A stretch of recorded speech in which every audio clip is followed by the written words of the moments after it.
Eddy is a character that has clear counterplay, and don't let these dirty, rotten liars sitting here dancing around in your face tell you otherwise. Hello, Theo here. Today, we're going to talk about how to beat Eddy. The goal for this video is going to be kind of simple. I'm not going to go over all of his frame data and all that type of thing. You guys should review all of that yourself. I'd like to talk a little bit more about the mentality of how to beat Eddy, like what's going through the Eddy player's mind, and also what you should be doing and what you should be looking out for. The most important thing to keep in mind when fighting against Eddy is that he is a very counterable character. Everything has an answer. He doesn't have a lot of just, oh, I press this button and I win type things. So if you know what to do, you'll be able to stop him. I would say that there are three main keys to beating Eddy, or at least keeping an Eddy under control. The first thing you should always do is challenge Eddy.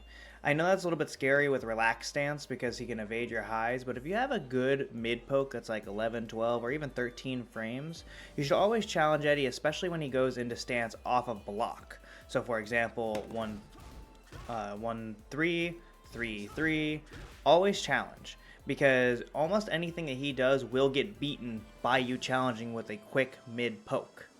Now don't get me wrong, Eddy does have some counterplay. He can do things like that power crush. However, as you saw there, if you just do the single poke, especially out of handstand, you'll either, well, if you don't whiff, you'll either float him or you'll hit the power crush and still be able to block. And from there, he's -9. It's still your turn. From Relax, he doesn't actually have that many options because a lot of the stuff has very slow startup from Relax. So if you just mid-poke after blocking his stance, you generally will beat him. Now there's some niche situations where he'll be able to do something like this and then immediately go into Relax, where he can make some things whiff. So you have to be careful of that. But even with that, in this situation here, if Eddy makes you whiff, he doesn't have anything actually fast enough to punish that. So even if I go like that, I can't really punish it. Like, yes, I've successfully made you whiff, but you're able to block anything that comes up after it. To further expand upon challenging after block, Eddy loses his turn most of the time when you block almost anything. He has very few plus frames outside of his stance stuff. This is plus. But aside from that, he doesn't have a lot of stuff that's like not in stance that's plus. So if you block basically anything, you're probably in a situation where it is your turn. In fact, really quick, let's just go over his plus moves that are outside of stance. So he has forward, 3+4, which leaves him +3. And then with heat, he has 3+4, which obviously is +9, extremely good. And QCF4. In heat. And aside from that, outside of stance, those are the only plus moves he has. So whenever you're getting hit by anything from Eddy, when you're on block, assume it is your turn now and take that back. The biggest thing is to make sure you find a quick, good mid poke. I don't mean to harp on this too hard, but Eddy players are rotten liars. Dirty, rotten liars. All this stuff is very challengeable, and it doesn't seem challengeable. But you can definitely challenge a lot of spots here. That whole sequence had several spots where you guys could have just down forward 1 or down forward 2. Eddy is a character that has clear counterplay. And don't let these dirty, rotten liars sitting here dancing around in your face tell you otherwise. To be super clear, I'm one of those dirty, rotten liars. Eddy is my main character and I love him very much. The second big key to beating Eddy is understanding that he is an extremely linear character. He has very few moves that track at all, and he has very few official tracking moves. Almost all of his main approach tools are super linear. So a good example is his forward 3, which a lot of people see Eddy use all the time. Very sidewalkable. Very sidewalkable. Another good example is his forward 3+4. Sidewalkable both ways. Eddy is generally sidewalkable both ways. I usually recommend sidewalking him left because it'll avoid some things from his from his forward 3. But you can honestly sidewalk him either direction and it's a pretty safe bet. Almost all of Eddy's main approach tools are very steppable. And so if you can really get the rhythm of your opponent down and just start stepping, you'll pretty much be able to get out of the way of everything.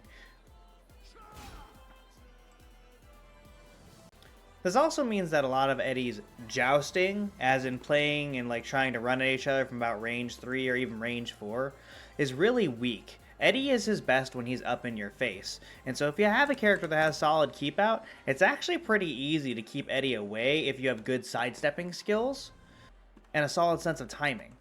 This will keep Eddy from being able to approach properly because all of his main approach things are very linear.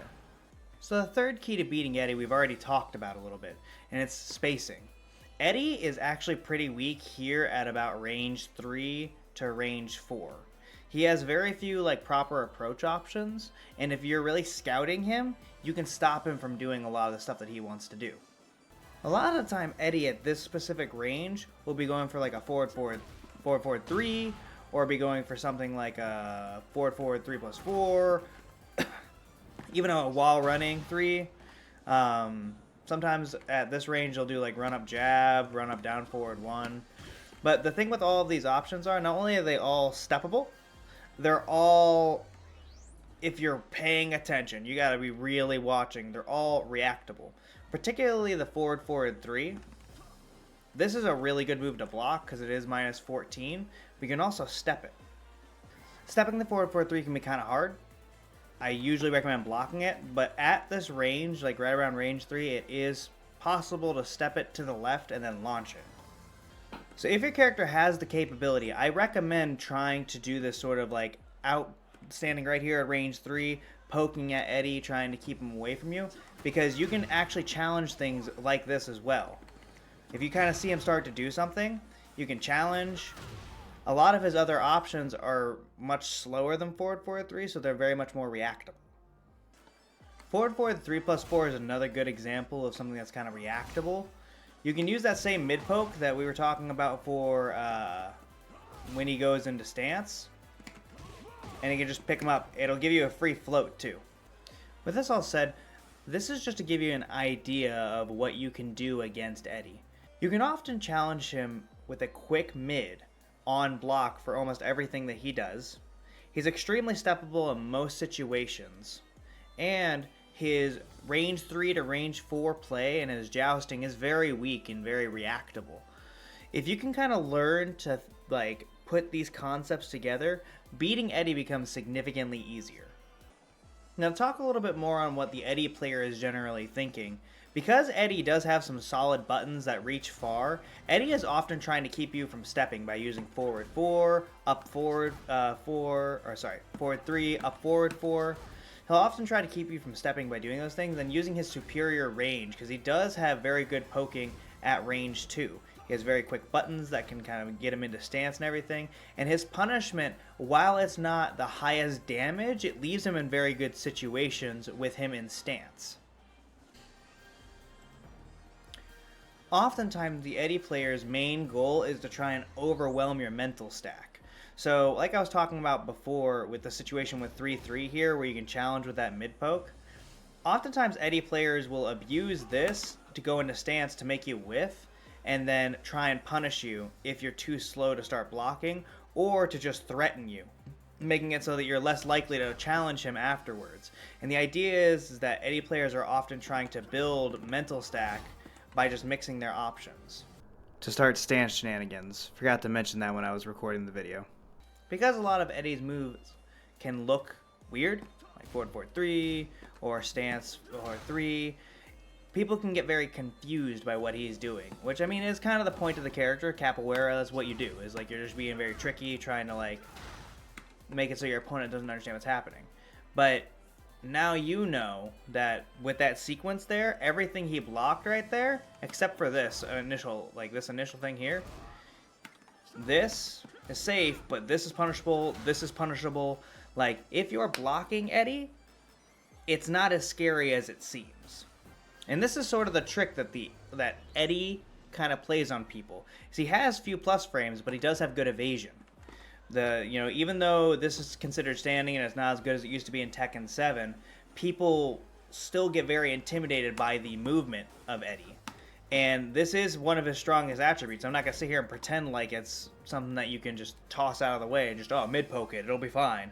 But it's more it looks more intimidating than it actually is.